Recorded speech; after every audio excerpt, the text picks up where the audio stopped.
شہادت حسین پر حضور صلی اللہ علیہ وسلم کا قلق۔ حضرت حسین رضی اللہ تعالیٰ عنہ کی شہادت کی اطلاع حضرت وسلم کو حضرت جبرائیل اور ملک القطر بارش کا فرشتہ کے ذریعے اپنی حیات مبارکہ میں ہی ہو چکی تھی، جس سے آپ کو سخت رنج اور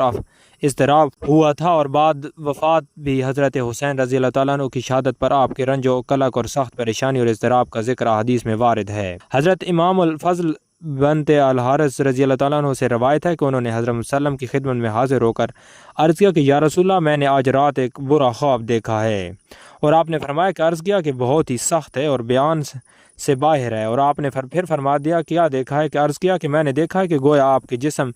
میں اطہر کا ایک ٹکڑا کاٹ کر میری گود میں ڈالا دیا گیا ہے، اور حضرت صلی اللہ علیہ وسلم نے فرمایا کہ تم نے تو بہت اچھا خواب دیکھا ہے، اللہ تعالیٰ نے چاہا تو فاطمہ کے لڑکا پیدا ہوگا اور وہ بچہ تمہاری گود میں رہے گا۔ چنانچہ ایسا ہی ہوا، اور حضرت فاطمہ کی جہاں حضرت حسین رضی اللہ تعالیٰ عنہ کی ولادت ہوئی، اور وہ جیسا کہ حضور صلی اللہ علیہ وسلم کے نے ارشاد فرمایا تھا، اور میری گود میں آئے، اور پھر ایک روز ان کو لے کر حضرت وسلم کی خدمت میں مبارکہ میں حاضر ہوئی اور ان کو آپ کی آغوش میں دے دیا، اور اسی اثناء میں میری توجہ ذرا دیر کے لیے دوسری طرف ہوئی، اور کیا دیکھتی ہوں کہ رسول صلی اللہ علیہ وسلم کی چشمان مبارک سے آنسو رواں تھے، اور میں نے عرض کیا کہ یا رسول اللہ، میرے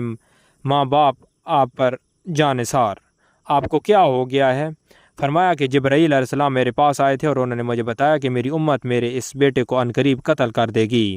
اور میں نے عرض کیا کہ ان کو، کہ فرمایا ہاں، اور مجھے ان کے مقتل کے سرخ ریت بھی لا کر دی ہے۔ واضح رہے کہ حضرت ام الفضل رضی اللہ تعالیٰ عنہ حضرت عباس رضی اللہ تعالیٰ عنہ کی اہلیہ محترمہ اور بڑی قدیم الاسلام صحابیہ میں صاحب مشقتہ کے اسماء رجال میں لکھا ہے، حضرت ابن عباس رضی سے روایت ہے کہ میں نے ایک روز دوپہر کے وقت خواب میں حضرت وسلم کو اس حالت میں دیکھا کہ بال بکھرے ہوئے ہیں اور چہرہ مبارک غبار آلودہ ہے، اور آپ کے دست مبارک میں ایک شیشہ کی بوتل ہے جس میں خون بھرا ہوا ہے، اور میں نے عرض کیا کہ میرے ماں باپ آپ پر فدا ہوں، اور یہ کیا حالت ہے، یہ بوتل کیسی ہے؟ اور فرمایا یہ حسین اور ان کے رفقا کا خون ہے جس کو آج دن نکلے سے سمیٹ رہا ہوں، اور ابن عباس کا بیان ہے کہ اس وقت کا میں حساب لگاتا ہوں تو یہ وہی وقت تھا جس دن ان کو شہید کیا تھا، اور ام الفضل اور ابن عباس دونوں روایتوں کو کی دلائل میں روایت کیا ہے۔ حضرت سلمہ بیان کرتی ہیں کہ میں ام المومنین حضرت ام سلمہ کی خدمت میں حاضر ہوئی تو دیکھا کہ رو رہی تھیں۔